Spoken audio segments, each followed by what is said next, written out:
Assalamualaikum warahmatullahi wabarakatuh. Salam sejahtera untuk kita semua. Perkenalkan, nama saya Frislia Ferdinandus SPD, calon guru penggerak angkatan ketiga Kabupaten Sorong Selatan.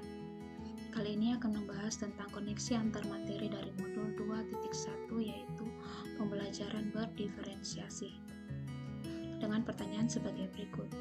Buatlah kesimpulan tentang apa yang dimaksud dengan pembelajaran berdiferensiasi dan bagaimana hal ini dapat dilakukan di kelas.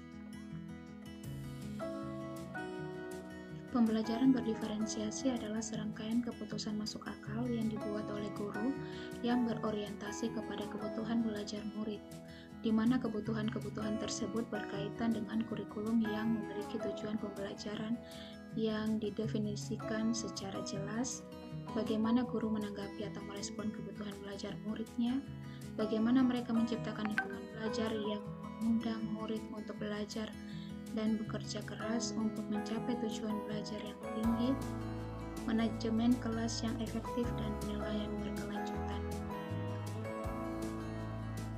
Pertanyaan berikut, jelaskan bagaimana pembelajaran berdiferensiasi dapat memenuhi kebutuhan belajar murid dan membantu mencapai hasil belajar yang optimal.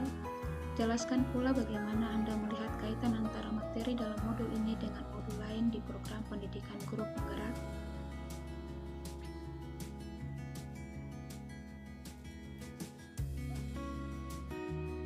Untuk pembelajaran berdiferensiasi dapat memenuhi kebutuhan belajar murid, yaitu dengan mengidentifikasi dan memetakan kebutuhan belajar murid berdasarkan 3 aspek. Antara lain, yang pertama, kesiapan belajar atau readiness murid, yang kedua, minat murid, yang ketiga, profil belajar murid. Dengan begitu bisa membantu mencapai hasil belajar yang optimal. Untuk keterkaitan antara pembelajaran berdiferensiasi dengan modul yang lain pada pendidikan guru penggerak, saya melihat ada keterkaitan antara materi berdiferensiasi dengan materi-materi sebelumnya yang ada dalam pendidikan guru penggerak ini.